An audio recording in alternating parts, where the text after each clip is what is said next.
January 12, 1945. Camp McCoy, Wisconsin. 22 degrees below zero. A train groans to a stop. Steam hisses into frozen air. The doors slide open. 200 German women step onto American soil for the first time. Nurses, radio operators, military auxiliaries. They wear thin summer uniforms meant for French autumn. Their breath freezes the moment it leaves their lips. Back home, Nazi radio had painted a clear picture. American captivity meant one thing: death, slow, cold, forgotten in the snow. Helga Brenner was 23 years old, a nurse from Munich. She looked at the endless white landscape and thought, this is where we die. But 72 hours later, she was sitting in a warm mess hall, eating scrambled eggs, bacon, fresh bread with butter, and an American farm woman was wrapping a hand-knitted wool scarf around her neck. The same enemy she was taught to fear was saving her life. This wasn't supposed to happen. This broke every rule of war, every piece of propaganda, every expectation. And yet, it happened. All of it. Documented. Verified. Real. What you're about to hear is one of the most remarkable survival stories of World War II. Not because of battles or bombs, but because of something far more dangerous to hatred: kindness. This channel exists to bring you forgotten history that changes how you see the world. If that matters to you, hit subscribe right now, turn on notifications, and support this channel by watching until the very end. Because what these German women learned in the frozen Wisconsin winter didn't just save their lives, it shattered everything they believed about their enemy. Let me show you how it began. January 12, 1945. Camp McCoy, Wisconsin. Outside, the world was white. Snow covered everything: trees, roads, buildings, all buried under a thick frozen blanket. Inside the train cars, 200 German women sat in silence. They were not soldiers in the usual sense. They were nurses, radio operators, office workers, signals auxiliaries, women who had served the Wehrmacht in different ways. Most had been captured in France after the Allied invasion. Others came from field hospitals overrun in Belgium. Now they were prisoners, and they were about to step into a cold they had never known. Helga Brenner pressed her face against the frozen window. She was 23 years old, a nurse from Munich. She had joined the war effort in 1942, believing she was doing her duty. Now she was 5,000 miles from home, staring at a land that looked like the end of the world. The temperature outside was 18 degrees below zero. "This is where they send us to die," whispered Inge Schade, a signals operator sitting beside her. She was only 20. Her hands were shaking, not just from cold, from fear. They had all heard the stories. Nazi propaganda had painted a clear picture of American captivity. Women would be abused, starved, left to freeze in open camps. Berlin radio said American soldiers were savages. It said captured Germans, especially women, would face horrors too dark to describe. So when the train doors opened, they expected monsters. What they saw instead was snow, mountains of it, and American soldiers who looked just as cold as they were. "Raus! Everybody out!" The order came in broken German. The women stood slowly. Their legs were stiff from 3 days of travel. The air hit them like a wall of ice. Helga gasped. The cold entered her lungs and burned. It felt like swallowing fire made of frost. They wore thin uniforms, summer weight, meant for French autumn, not Wisconsin winter. No gloves, no scarves, boots that were already falling apart. One woman, a 19-year-old named Liesel Hartmann, took 3 steps onto the platform and collapsed. Her legs simply gave out. The cold had stolen her strength in seconds. An American guard rushed over. He didn't yell. He didn't hit her. He picked her up and carried her toward a waiting truck. Helga watched this, confused. This was not what she had been told. The women were loaded into canvas-covered trucks, 30 per vehicle. The ride to camp took 20 minutes. It felt like hours. The wind cut through the canvas like it wasn't there. Women huddled together, sharing what little body heat they had. Inge's teeth chattered so loud Helga could hear them over the engine. "I can't feel my feet," Inge said. "Don't think about it," Helga replied. "Just keep moving your toes." But Helga couldn't feel her own feet either. When they arrived at Camp McCoy, they saw rows of wooden barracks. Simple buildings, long and low. Smoke rose from small chimneys. At least there would be heat. That was something. The camp held over 4,000 prisoners in total. Most were men. The women's section was separate, smaller. 200 women in 4 barracks, 50 per building. They were lined up in the snow for processing. Names taken, numbers assigned. Basic medical checks done by American doctors who spoke no German. The whole thing took 2 hours. 2 hours standing in 18 below cold. By the end, 11 women had frostbite on their fingers. 3 had it on their ears. Liesel Hartmann, the girl who had collapsed, had it on both feet. A German-speaking American officer addressed them before they entered the barracks. "You are prisoners of war," he said. "You will be treated according to the Geneva Convention. You will work. You will follow rules. You will not be harmed." Helga listened. She wanted to believe him, but the propaganda echoed in her mind. Americans lie. Americans are cruel. This is a trick. That night the women entered their barracks for the first time. Thin walls, small iron stoves, cots with rough blankets. It was warmer than outside, but still cold, still hard. Helga lay on her cot and stared at the ceiling. Her fingers throbbed. Her ears ached. She could hear women crying in the dark. Soft, quiet sobs of exhaustion and fear. Gerda didn't make it to the barracks. Someone whispered they took her to the infirmary. Hypothermia. Helga closed her eyes. They had survived the war. They had survived capture. Now they had to survive winter, and winter here was a predator. She thought about what the officer had said. "You will not be harmed." But the cold was harm. The thin walls were harm. The inadequate clothing was harm. Maybe they didn't need to shoot us, she thought. Maybe the snow will do it for them. She pulled the rough blanket tighter. It smelled of wool and dust. Not enough, not nearly enough, but as she drifted into an uneasy sleep, she did not know what was coming. She did not know that help was already on its way. Not from the military, not from Washington, from the people of Wisconsin. And what they would do next would change everything these women believed about their enemy. Morning came slowly. Grey light crept through the frost-covered windows. Helga woke to the sound of a bell ringing outside. Her body ached.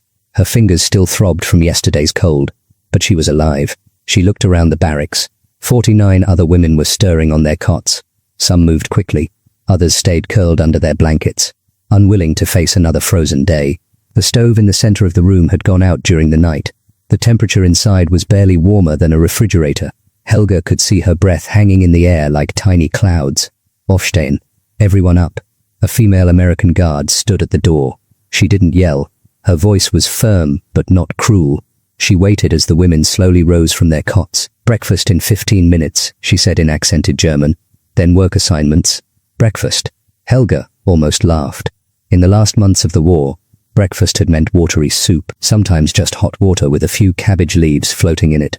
Germany was starving, the army was starving, everyone was starving. She expected the same here. Thin gruel, stale bread, maybe nothing at all. What she found in the mess hall made her stop walking. Long tables were set with metal trays. On each tray sat scrambled eggs, real eggs, thick slices of bread with butter, hot coffee, and bacon. Actual bacon, pink and crispy, the smell filling the entire room. Helga stared. She had not seen this much food in over a year. "Is this real?" Inge whispered beside her. It was real, and it was for them. The women ate in stunned silence. Some cried as they chewed, not from sadness, from shock, from the overwhelming taste of food they had forgotten existed. Helga bit into the bread. It was soft, fresh. The butter melted on her tongue. She thought of her mother back in Munich, who was probably eating turnip soup right now.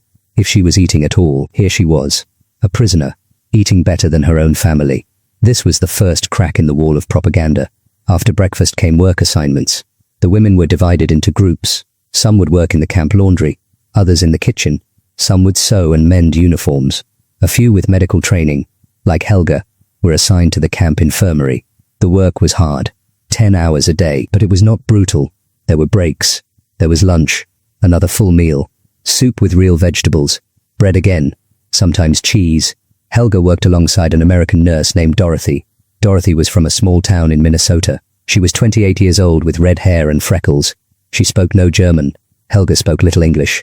But they communicated anyway, through gestures, through smiles, through the universal language of medicine.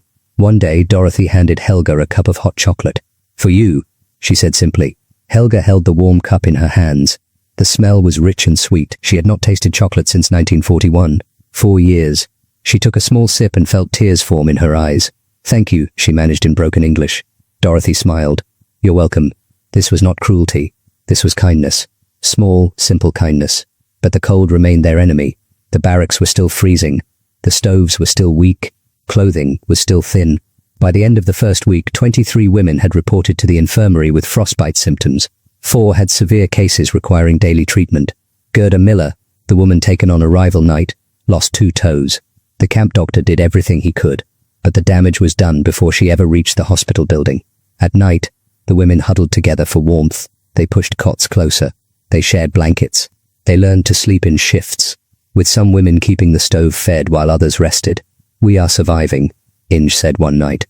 "But barely." Helga nodded. The Americans were not trying to kill them. That much was clear now. The food was proof. The medical care was proof. But the winter was still deadly, and the military had not provided enough protection against it. The women talked about this constantly. Why bring them here without proper clothing? Was it carelessness? Was it a shortage? Or did the Americans simply not understand how deadly their own winter could be? The answer came from an unexpected source. One morning, an American sergeant gathered the women after breakfast. He looked uncomfortable, almost embarrassed. "There's been a mistake," he said through a translator. "Your winter supplies were sent to the wrong camp. We're working on getting replacements." A mistake. Not cruelty. Not a plan to freeze them. Just a bureaucratic error in the massive machine of war. Some women laughed bitterly. Others shook their heads. A mistake that could kill them. But the sergeant wasn't finished. "In the meantime," he said, "some local people want to help." Local people. Civilians. Americans who lived in the towns near the camp. Helga didn't understand. Why would enemy civilians help enemy prisoners? It made no sense. Nothing in her training prepared her for this. Nothing in the propaganda explained it. But that afternoon, the first truck arrived. It wasn't military. It was an old civilian pickup, painted blue, with rust on the doors, and driving it was a woman in her 50s, wearing a heavy wool coat and a kind smile. Her name was Ruth Henderson. She was a farmer's wife from the nearby town of Sparta, and in the back of her truck were 200 hand-knitted scarves made by the women of her church. The guards didn't know what to do. The prisoners didn't know what to think, but Ruth Henderson knew exactly what she was doing. She had seen the train arrive, she had seen the thin uniforms, and she had decided that freezing women, enemy or not, was not something she could ignore. What happened next would change everything. Ruth Henderson didn't ask permission. She parked her truck outside the women's barracks and started unloading scarves, thick wool scarves in different colors, red, blue, green, gray, each one hand-knitted. Each one made by a different woman from the Sparta Methodist Church. The camp commandant came out to see what was happening. "Ma'am, I'm not sure this is allowed," he said. Ruth looked at him over her glasses. "Are those women cold?" "Yes, ma'am, but..." "Then it's allowed." She handed him a scarf. "Give this to the one with the red hair." "She looks frozen." The commandant stood there holding a bright blue scarf. He looked confused. Then he smiled. "Yes, ma'am." The women prisoners were called out. They stood in formation, uncertain. Another inspection? Another roll call? They didn't know. Then Ruth started handing out scarves, one by one. She looked each woman in the eyes as she did it. She smiled. She nodded. She didn't speak German, but her message was clear. "You are cold. Here is warmth. That's all." Helga received a green scarf. The wool was soft, heavy. She wrapped it around her neck and felt immediate warmth. Real warmth. Her eyes filled with tears. "Dank," she whispered. Ruth didn't understand the word, but she understood the gratitude. She patted Helga's shoulder and moved to the next woman. Inge got a red scarf. Liesel got a grey one. Every woman received one, all 200. Ruth had brought exactly enough. After she left, the women stood in silence. They touched their scarves. They looked at each other. Finally, someone spoke. Why would they do this? No one had an answer. But Ruth Henderson was just the beginning. 2 days later, another truck arrived. This one brought coats. Heavy winter coats. Donated by families in 3 different towns. Toma, Sparta, La Crosse. People had cleaned out their closets. Some were old coats. Some were nearly new. All were warm. The Lutheran Church delivered 150 pairs of wool socks. The Catholic Women's Guild brought mittens and gloves. A retired schoolteacher named Margaret Klein showed up with a station wagon full of flannel nightgowns. "Can't sleep in the cold wearing those thin things," she told the camp doctor. Over the next 3 weeks, 17 different groups of civilians brought supplies, food, clothing, blankets. One farmer donated 40 pounds of butter. A dairy in Sparta sent fresh milk every week. A woman who owned a bakery brought bread still warm from the oven. The military didn't organize this. No government program funded it. No general ordered it. This was ordinary people making an extraordinary choice. Helga couldn't process it. She worked in the infirmary trying to understand. Why help the enemy? Germany had bombed Allied cities, killed Allied soldiers, started the whole terrible war. And now these Americans were knitting scarves? She asked Dorothy, the red-haired nurse, one afternoon while they changed bandages. "Why you help us?" Helga asked in careful English. Dorothy thought for a moment. "Because you're cold. Because you're here. Because it's the right thing to do. But, we are enemy. Dorothy looked at her. You're also human. That comes first. This simple statement broke something inside Helga.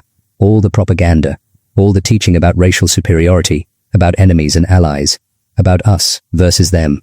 It all shattered against the reality of a Minnesota farm girl who believed humanity came first. The women began to change. Slowly, carefully. They worked harder, not because they were forced to, but because they wanted to. It felt like repaying a debt. When Ruth Henderson came back with another load of supplies, the women cheered. Actually cheered for an American civilian. Margaret Klein became a regular visitor. She was 67 years old, a widow. Her son had died at Normandy, killed by German artillery in June 1944. She had every reason to hate these German women. Instead, she taught them English phrases. She brought books. She sat in the barracks on cold evenings and talked with them through a translator. About life, about farming, about Wisconsin winters. One night, Inge asked her the question they all wondered. Your son. Germans killed him. Why you help us? Margaret was quiet for a long time. The barracks was silent. Everyone waited. My son died fighting cruelty, she finally said. If I'm cruel to you, then what did he die for? I honor him by being better than the thing he fought against. There was not a dry eye in that barracks. By February, the death rate among the women prisoners remained 0. Frostbite cases dropped dramatically, from 23 in the first week to just 3 in all of February. And those 3 were minor, no amputations. No permanent damage. Compare this to other POW camps. Camp Concordia in Kansas reported 6 deaths from cold exposure that same winter. Fort Robinson in Nebraska lost 4. Camp McCoy's male prisoners lost 2. The women's section lost none. The difference was simple. The women had received help. Not because of military efficiency, not because of government orders, but because ordinary Americans decided that freezing women was wrong, no matter what uniform they once wore. But the scarves and coats weren't enough to survive what was coming. Wisconsin winter had one more test, one final trial that would push every lesson to its limit. And this time the help would come from someone even more unexpected. A man who understood this land better than anyone. A man whose ancestors had survived these winters for thousands of years. His name was Samuel Red Cloud, and what he taught them would mean the difference between life and death. Samuel Red Cloud arrived on a Tuesday morning in mid-February. He was Ho-Chunk. His people had lived in Wisconsin for over 12,000 years. Long before Germany existed, long before America existed, his ancestors knew this land when glaciers still covered it. He was 58 years old, quiet, strong. He wore a heavy coat made of deer hide and wool. His face was weathered like old leather. His eyes missed nothing. He came to the camp gate and asked to speak with the commandant. I heard you have women who don't know winter, he said. I can teach them. The commandant was surprised. You want to help German prisoners? Samuel looked at him steadily. I want to help people who are cold. Winter doesn't ask what country you're from. The commandant agreed. He had seen what the local civilians were doing. If a native elder wanted to help, who was he to refuse? Samuel gathered the women outside the barracks the next morning. 200 German women standing in the snow, staring at this American Indian man who had come to teach them. Most had never met a Native American. Nazi propaganda had told them nothing about indigenous peoples. These women were nurses, radio operators, office workers. They knew cities, hospitals, military bases, not forests, not survival. Samuel spoke through a translator, a young Ho-Chunk woman named Mary who worked at the camp as a clerk. Winter is not your enemy, Samuel began. Cold is not trying to kill you. You just don't understand it yet. Once you understand, you can live with it. He started with breathing. When air is this cold, don't breathe through your mouth. Breathe through your nose. Your nose warms the air before it reaches your lungs. Through your mouth you freeze from the inside. Such a simple thing. But none of them knew it. Helga had been breathing through her mouth for weeks, gasping in the cold. No wonder her chest always hurt. Next, Samuel taught them about layers. One thick coat is not enough. You need layers. Air trapped between layers keeps you warm. Wear everything you have. Thin shirt, then thicker shirt, then sweater, then coat. The air does the work. He showed them how to wrap their scarves properly. Not just around the neck, but covering the mouth and nose, leaving only the eyes exposed. Your breath makes moisture. Moisture freezes. Keep your face covered, but leave space for air to escape, the women practiced. Wrapping, re-wrapping, learning the right tightness, the right coverage. Then Samuel moved to the feet. Feet are most important. You lose your feet, you die. 2 pairs of socks always. Not tight. Tight cuts off blood. Loose is warmer. He taught them to wiggle their toes constantly. Keep blood moving. Never stand still for long in extreme cold. Always shift weight. Always move. If your toes go numb, don't ignore it. That's frostbite starting. Get inside immediately. Liesel listened carefully. She had already lost 2 toes. She wouldn't lose more. Samuel brought birch bark and dry grass. He showed them how to start a fire properly, how to build it so it gives heat, not just flame. Small fire, close together. Big fire wastes wood and you freeze on one side while the other burns. He demonstrated the Ho-Chunk method, a small, concentrated fire with a reflector behind it, a simple piece of metal or wood, angled to push heat forward. It doubled the warmth from the same amount of wood. The camp stove suddenly became twice as effective, but the most important lesson came next. Samuel took them into the woods outside the camp. Guards followed, but Samuel ignored them. He pointed to the trees. Every tree tells you about the wind. See how the snow builds on one side? That's the direction the wind comes from. Sleep on the opposite side of the room from that wall. Wind steals heat through wood. The women looked at the trees. Snow piled heavy on the northern side of every trunk. The north wall of their barracks faced that direction. That night, they moved their cots to the south side. The difference was immediate, noticeable, just from understanding wind.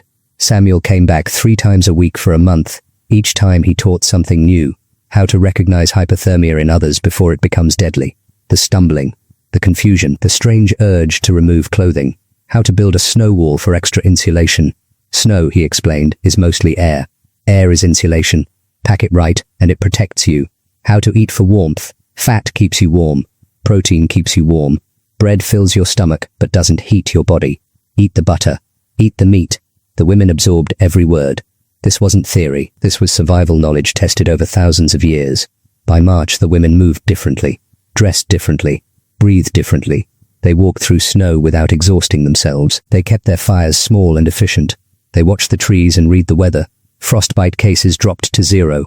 Helga saw Samuel one afternoon and stopped him. "Why you teach us?" she asked. Her English was better now. "We are enemy." Samuel looked at the sky, at the trees, at the snow. "My people were enemies with the cavalry once," he said quietly. "They put us on reservations, took our land, but when winter came, some soldiers learned from us. Some died because they didn't. I teach because knowledge should not be a weapon. Cold kills everyone the same." He walked away before she could respond. The women had clothing now. They had knowledge. They had survived 2 months of Wisconsin winter. But winter wasn't finished with them yet. The worst storm in 50 years was forming over the Dakotas, moving east, bringing cold that would test everything they had learned.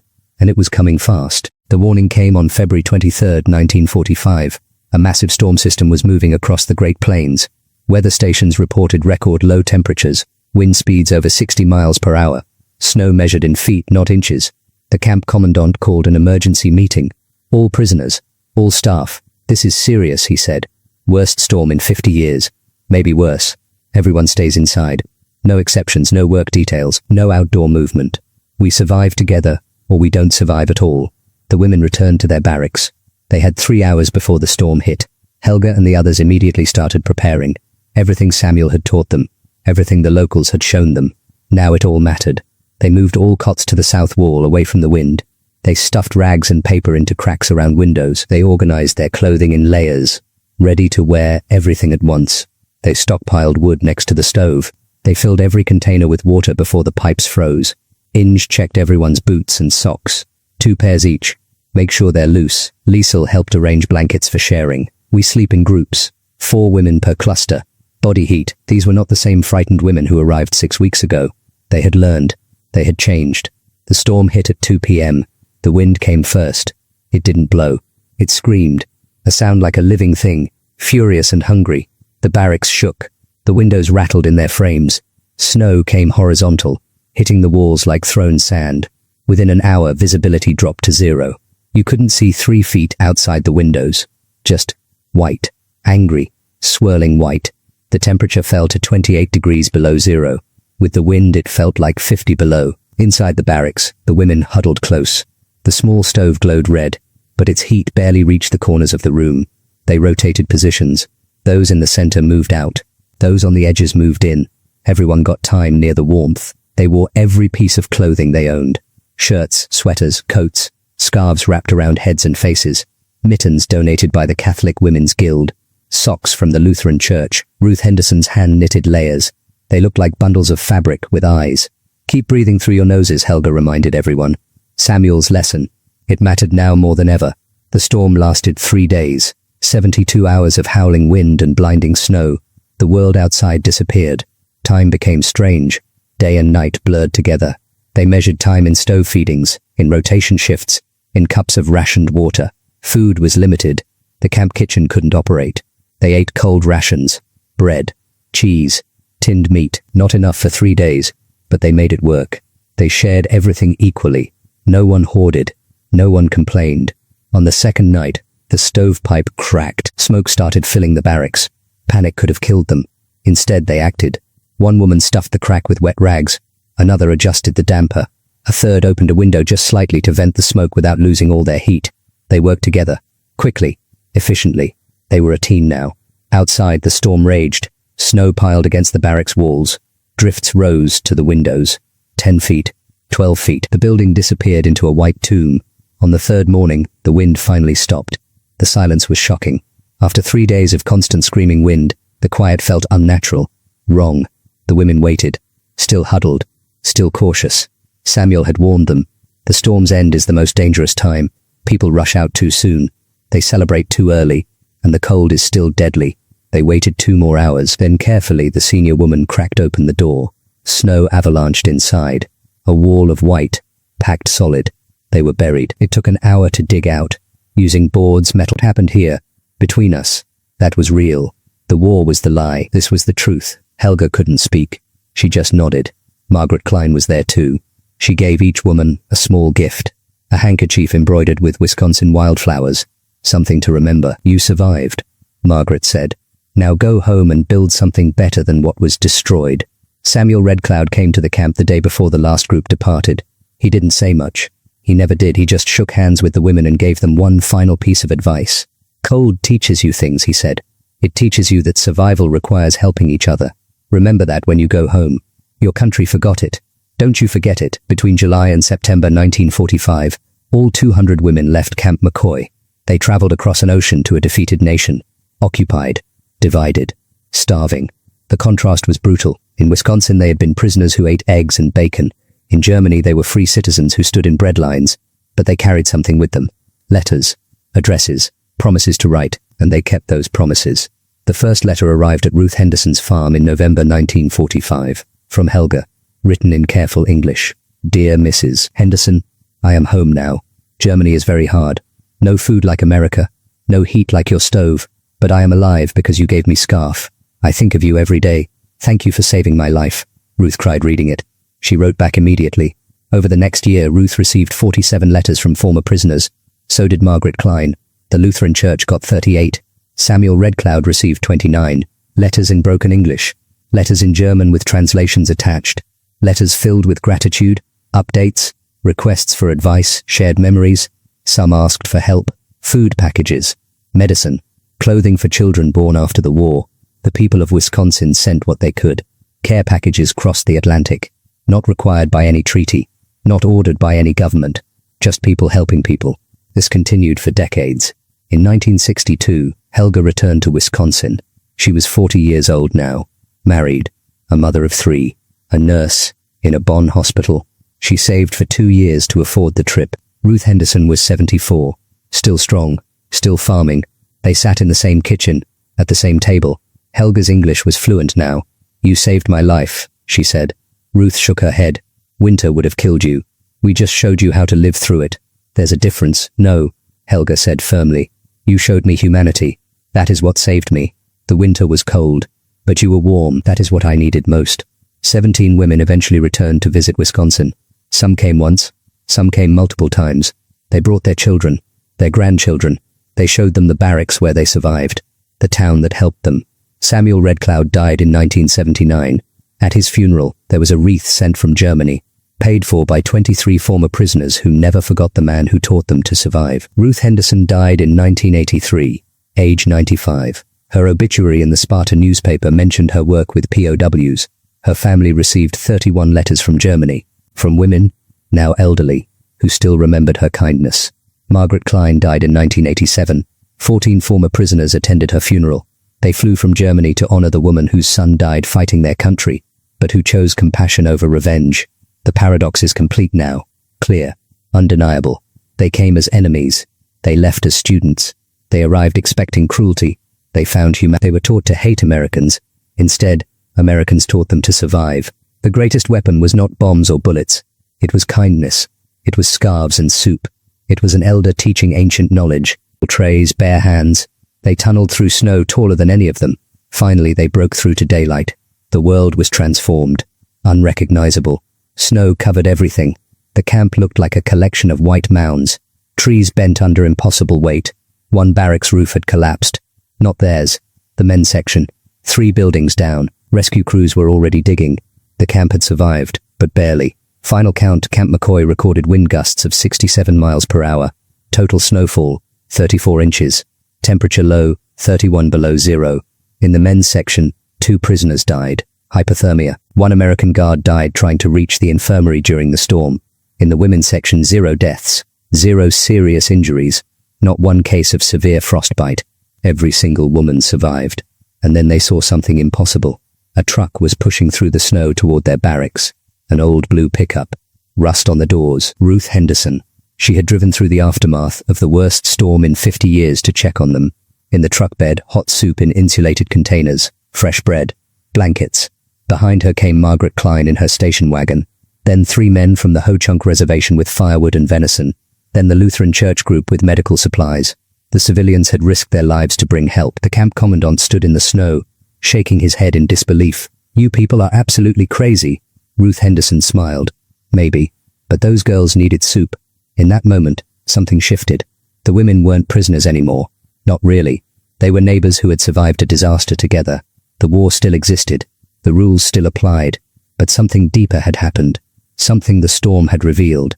They had become human to each other. May 8, 1945. Germany surrendered. The news reached Camp McCoy on a Tuesday morning.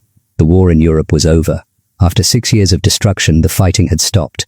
In the women's barracks, the reaction was complicated. Relief mixed with dread. The war was over. But what did that mean for them? What was left of home? Helga sat on her cot holding a letter from the Red Cross. Her mother was alive. Munich was destroyed, but her mother had survived. Tears ran down her face. Gratitude and grief all mixed together. Not everyone was so fortunate. 37 women in the camp received news that their families were gone, homes bombed, parents dead, cities erased. Inja learned her entire street in Hamburg no longer existed. Just rubble and ash. The women would go home. But home was a memory now. A ghost. Repatriation began in July. The women were processed, documented, prepared for transport. They would travel by train to the East Coast, then by ship to Europe, back to a Germany they barely recognized. The night before the first group left, something unexpected happened. Ruth Henderson organized a farewell gathering. Not at the camp, at her farm. The military approved it. 20 women at a time were brought to Ruth's property for dinner. Real dinner. Around a table. Like human beings. Like guests. Helga's group was the third to go. She sat at Ruth's kitchen table eating pot roast and potatoes. The room smelled like home cooking and coffee. The walls were covered with family photos. A normal American farmhouse. Warm. Safe. Loved. Ruth served pie for dessert. Apple pie with cream. "I want you to remember something," Ruth said through Mary, the translator. It was ordinary people choosing compassion when hate would have been easier. In the end, winter didn't care about flags or politics. Cold doesn't ask which side you fought for. And neither did the people of Wisconsin. They saw freezing women and decided that humanity came first. Everything else came second. That choice echoed across decades. Across an ocean, across the gap between enemy and neighbor. Sometimes the war we're fighting isn't against people. It's against cold. Against cruelty. Against the idea that suffering is deserved. And the only way to win that war is together. The Camp McCoy women's section closed in late 1945. The barracks were eventually torn down. The land returned to forest and field. No monument marks the spot. But the legacy lives on in letters, in memories, in families who still tell the story. In 2003, a small plaque was placed in Sparta, Wisconsin. It reads, "In memory of the civilians who showed that even in war, kindness is possible."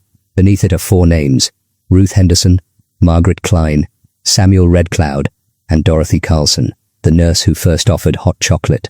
The lesson remains simple. Winter doesn't care what flag you fight for, and sometimes, neither should we.